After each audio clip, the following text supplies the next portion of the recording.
साथियों नमस्कार, आपका स्वागत है आपके अपने चैनल एग्जामोलॉजी में। साथियों आज हम बात करेंगे बायोलॉजी के महत्वपूर्ण टॉपिक टैक्सोनॉमी की। और साथियों जैसा कि आपको पता है कि आपने इससे पहले भी इसका एक पुराना वीडियो देखा होगा, जो इस क्लास के पहले वाला पार्ट है। अगर नहीं देखा है तो उसको जरूर देख लेना, क्योंकि वो एक प्रकार से बायोलॉजी का इंट्रो था। और उसके बाद जो अपना अगला टॉपिक है वो आज का टॉपिक है बारीकी। और वीडियो के अंत तक बने रहना, क्योंकि इसमें जितने भी किंगडम है, जितने भी जगह थे, चाहे 2 जगह, 3 जगह, 4 जगह और 5 जगह, सभी को अच्छी तरीके से बताया गया है। साथ में बारीकी टैक्सोनॉमी क्या होती है, तो इसमें हम बात करते हैं टैक्सोनॉमी की, यानी बारीकी। वर्ग की क्या होती है। अब जैसा कि आपको सामने दिखाई दे रहा है वर्ग की, वर्ग क्या होता है, टैक्सोनॉमी। वर्ग की जीवों के अध्ययन का वर्गीकरण होता है, इसमें जीवों का अध्ययन किया जाता है, पहचान की जाती है, साथ में उसका नामकरण किया जाता है। जैसे कि हम जानते हैं कि बारीकी का अध्ययन सबसे पहले सही तरीके से कार्ल लिनियस नामक वैज्ञानिक ने बताया था। किसने बताया था? कार्ल लिनियस नामक वैज्ञानिक ने बताया था, जो कि एक स्वीडन वैज्ञानिक थे। ठीक, कार्ल लिनियस ने अपने अध्ययन में जीवों को बंटवारा किया था, उनका पहचान करके, उनके बारे में वर्गीकरण करके, फिर उनके बारे में नामकरण किया था। जैसे कि आपको दिख रहा होगा सामान्य तौर पे सामने दिख रहा होगा कि टैक्सोनॉमी को कार्ल लिनियस ने 3 आधार पे बांटा था। कितने आधार पे बांटा था? 3 आधार पे बांटा था। 3 आधार कौन से थे? सबसे पहले जीवों का क्या की पहचान की। पहचान कैसे करेंगे? उनके गुणों को जान के करेंगे। कैसे? गुणों को, गुण यानी लक्षण। जैसे कि कौन से जानवर के 4 पैर होते हैं, 2 पैर होते हैं, पंख होते हैं, या फिर अन्य गुण होते हैं, तो सबको पहचान कर करके अलग अलग वर्गों में बांट दिया। ठीक है, जैसे ए हो गया, बी हो गया, सी हो गया, अलग अलग प्रकार में बांट दिया। जैसे 4 पैर वाले थे, शाकाहारी थे, या कुछ जो भी ग्रुप एक ग्रुप में रख दिया, दूसरे वाले मांसाहारी या कुछ हम रख दिए, तीसरे वालों को अलग उसमें रख दिया। मतलब एक समान गुणों वाले जीवों को एक एक अलग अलग वर्ग में रख दिया। और जब एक एक अलग वर्ग में रख दिया तो इसे क्या बोल दिया? उनका हो गया वर्गीकरण। मतलब पहचान करके जीवों का वर्ग में बांटना वर्गीकरण कहलाता है। और जब वर्गीकरण हो गया तो बाद में उनका नामकरण कर दिया। अतः हम कह सकते हैं कि टैक्सोनॉमी विज्ञान की वह शाखा है जिसमें जीवों का नामकरण किया जाता है, वर्गीकरण किया जाता है और पहचान की जाती है। इन्हीं 3 आधारों पर उनको बांटा जाता है। समस्त पृथ्वी के जीवों को बारीकी के अंतर्गत इन्हीं 3 आधार पर बांटा गया है। और समय समय पर अलग अलग वैज्ञानिकों ने अपने अपने अलग जगत को इसमें डिवाइड किया है, बांट दिया है, जो कि अभी आगे इसी वीडियो में हम जानेंगे। अब जैसे कि पहचान को आप लोग क्या बोलते हैं? आइडेंटिफिकेशन। आइडेंटिफिकेशन यानी उनकी पहचान करके। दूसरा क्या है? जैसे आपने सुना हो क्लासिफिकेशन।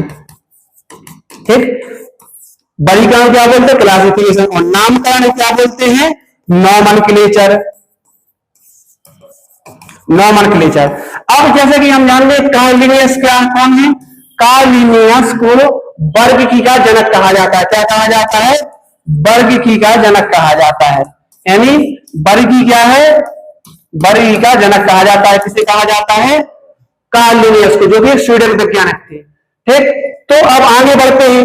अब इनका वर्गीकरण भी किया, तो सबसे पहले वर्गीकरण किसने किया होगा? वर्गीकरण भी सबसे पहले इन्हीं ने किया है। इन्होंने किया सबसे पहले? कार्ल लिनियस ने किया है। तो इनने सबसे पहले जब वर्गीकरण किया था तो 2 जगत में किया था। कितनी जगत में किया था? 2 जगत में किया था। कौन से? पादप जगत और जंतु जगत। जैसे कि प्लांट किंगडम हो गया और दूसरा हो गया एनिमल किंगडम। एनिमल किंगडम यानी जंतु जगत और प्लांट किंगडम यानी पादप जगत।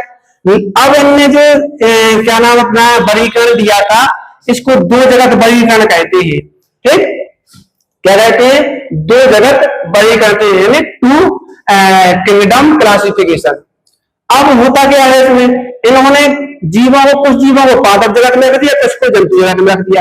लेकिन कुछ जीव दुनिया में ऐसे भी थे जो पादप के अंतर्गत भी नहीं आ रहे थे, उस जंतु के अंतर्गत भी नहीं आ रहे थे और पादप के अंतर्गत नहीं आ रहे थे। तो इन्हें अच्छी तरह से अपने सिद्धांत को नहीं बता पाए, जो कि आगे चल के इनका असफल हो गया। लेकिन परीक्षा में ये जरूर पूछा जाता है कि 2 जगत वर्गीकरण किसने दिया? तो कार्ल लिनियस नामक वैज्ञानिक ने दिया। 2 जगत वर्गीकरण किसने दिया? कार्ल लिनियस वैज्ञानिक ने। ये जो रेलवे में पूछा भी गया था। अब जैसे कि हम इसमें एक अलग से बात करेंगे, कब दिया था? 1737 की। हालांकि नोमेनक्लेचर भी इन्हीं ने आगे दिया है। तो वर्गीकरण का भी जनक किन्हें कहा जाता है? कार्ल लिनियस को ही कहा जाता है। अब बढ़ते हैं आगे, आगे बढ़ते हैं हम, तो आगे बढ़ते हैं 3 जगत वर्गीकरण की।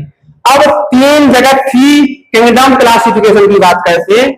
3 किंगडम क्लासिफिकेशन की बात करते हैं। 1866 में एक वैज्ञानिक हुए हैं जिनका नाम था अर्नेस्ट हैकल। क्या नाम है? अर्नेस्ट हैकल। अर्नेस्ट हैकल ने क्या किया? 3 जगत वर्गीकरण दिया। अब जैसे यहाँ पर इकोलॉजी दिख रहा होगा, अब इनमें क्या है, इससे ज्यादा इकोलॉजी पर भी अपना अध्ययन किया है काफी। इकोलॉजी के जिसे अपन पारिस्थितिकी बोलते हैं उसके मामले में भी इन्होंने काम किया है। लेकिन यहाँ पर अपन जगतों की बात कर रहे हैं, किंगडम की बात कर। 3 किंगडम क्लासिफिकेशन किसने दिया? अर्नेस्ट हैकल नामक वैज्ञानिक ने दिया। और उन्होंने 3 जगत कौन कौन से बताए? उन्होंने पादप जगत बताया, जंतु जगत बताया और प्रोटिस्टा बताया। 3 जगत में बांट दिया। पादप जगत में बांट दिया यानी प्लांट किंगडम, प्लांट किंगडम, और दूसरा एनिमल किंगडम, और तीसरा प्रोटिस्टा, प्रोटिस्टा, तीसरा प्रोटिस्टा है। अब एक 3 जगह में बांट दिया। अब साथियों ये मत सोचना कि इनके बारे में डिटेल में क्यों नहीं बता रहा, क्योंकि अभी आगे 5 जगत वर्गीकरण आएगा, तो 5 जगत वर्गीकरण में इन सभी को जो 5 जगत में बांट दिया सबको डिटेल में आगे से अच्छी तरह से पढ़ेंगे। ठीक है साथियों, तो तुम्हें अभी केवल इतना ध्यान रखना है कि 3 जगत वर्गीकरण किसने दिया? अर्नेस्ट हैकल ने दिया है। ये इसको बार बार पूछा गया है। और कौन से वर्गों में बांटा है? उनके नाम है पादप जगत, जंतु जगत और प्रोटिस्टा। ठीक, अब बात करते हैं 4 जगत वर्गीकरण की। कितने जगत वर्गीकरण की बात करते हैं? 4 जगत वर्गीकरण, 4 किंगडम क्लासिफिकेशन की बात करते हैं। अगर हम 4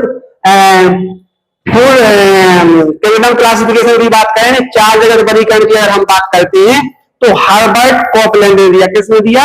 हर्बर्ट कॉपलैंड ने दिया। और कब दिया था? 1938 में दिया था। साथियों वीडियो को अंत तक देखना, और एक काम करना, इसको नोट्स भी कर लेना, क्योंकि ये सभी बुक्सों में नॉर्मली नहीं मिलेंगे सभी जगह, और पेपर में अक्सर पूछे जाते हैं। और चैनल को सब्सक्राइब कर लेना, क्योंकि इसकी सीरीज पूरे बायोलॉजी को इसको कंप्लीट किया जाएगा टॉपिक वाइज आगे चलकर। तो 4 जगत वर्गीकरण की बात करते हैं। 4 जगत वर्गीकरण की बात करें तो इन्होंने कॉपलैंड ने, हर्बर्ट कॉपलैंड ने दिया था, जिनने 4 जगत बताए थे। कौन से? मोनेरा, प्रोटिस्टा, मेटाफाइटा और मेटाजोआ। मोनेरा, प्रोटिस्टा, मेटाफाइटा और मेटाजोआ, 4 जगत वर्गीकरण किसने दिया? हर्बर्ट कॉपलैंड ने दिया। तुम्हें केवल सबसे ज्यादा क्या करना है? नाम ध्यान रखना है कि 2 जगत किसने दिया, 3 जगत किसने दिया, 4 जगत किसने दिया। तो 4 जगत वाले हो गए। अब बात करते हैं 5 जगत वर्गीकरण की, जो सबसे ज्यादा महत्वपूर्ण है, सबसे ज्यादा महत्वपूर्ण है, जिसका आप लोगों ने हो सकता है पहले से नाम भी सुना हो। 5 जगत वर्गीकरण, 5 किंगडम क्लासिफिकेशन 1969 में दिया था। किसने? आर.एच. व्हिटकर नामक वैज्ञानिक ने दिया था। आर.एच. व्हिटकर नामक वैज्ञानिक ने 1969 में 5 जगत वर्गीकरण दिया था, और सबसे सफल और प्रसिद्ध यही वर्गीकरण है। अगर हम इसकी बात करें कि इन्होंने 5 जगत में बांटा, तो 5 जगत कौन कौन से? सबसे पहले था मोनेरा। कौन सा था? मोनेरा जगत वर्गीकरण। दूसरा कौन सा है? प्रोटिस्टा। तीसरा है कवक। चौथा है पादप जगत, और 5वां है जंतु जगत। जैसा कि सामने दिख रहा होगा, मोनेरा, प्रोटिस्टा, कवक, कवक को अपन फंजाई भी बोलते हैं, या फफूंद फंगस के नाम से भी तुम लोग जानते हो। पादप जगत है प्लांट किंगडम, जंतु जगत यानी एनिमल किंगडम। इनमें जाहिर सी एक प्रकार से अपन एक बात भी ध्यान रख सकते हैं कि ये नाम के साथ साथ जीवों का विकास क्रम भी है, क्योंकि धरती पे सबसे पहले जीव जो आए वो मोनेरा थे, फिर उनके थोड़ा विकास हो गया तो प्रोटोजोआ के अंतर्गत आ गए, और विकास हो गया तो कवक की श्रेणी वाले बनने लगे, फिर पादप जंतु अलग अलग श्रेणी में बहुत सारे जीवों की उत्पत्ति हो गई पृथ्वी पर, जो कि विकास क्रम को भी दर्शाता है, जो कि फिर अलग अलग तरीके से डिवाइड कर लिया जाता है, जो कि आगे चल के पढ़ते हैं, क्योंकि फिर वनस्पति जगत हो जाता है, अलग विषय हो जाता है, और जंतु जगत अलग विषय हो जाता है। मतलब है तो बायोलॉजी के अंतर्गत, लेकिन 2 पार्ट अलग अलग हो जाते हैं। तो इनके अंतर्गत इनको किया जाता है। अब मोनेरा सबसे पहले वो जीव है जो पानी में आए सबसे पहले। ठीक है साथियों, इस प्रकार से इसके अंतर्गत जीवाणु आएंगे। प्रोटिस्टा के अंतर्गत कौन आएंगे? प्रोटोजोआ आएंगे। फिर कवक के अंतर्गत कि क्या कवक आएंगे, यानी फंगस वगैरह, फफूंद वगैरह आएगी, जैसे ईस्ट वगैरह का नाम सुना होगा। ठीक, बहुत सारे उदाहरण इसके। पादप जगत के आएंगे, जंतु जगत के आएंगे। साथियों, इसके बाद जो अगला इसको 5 जगत को अगले वीडियो में, अगले पार्ट में सही से समझाया जाएगा। साथियों, अगर वीडियो पसंद आए तो लाइक सब्सक्राइब जरूर करना, और इसको अगले पार्ट में 5 जगत को अच्छी तरह से समझाया जाएगा। वीडियो देखने के लिए धन्यवाद।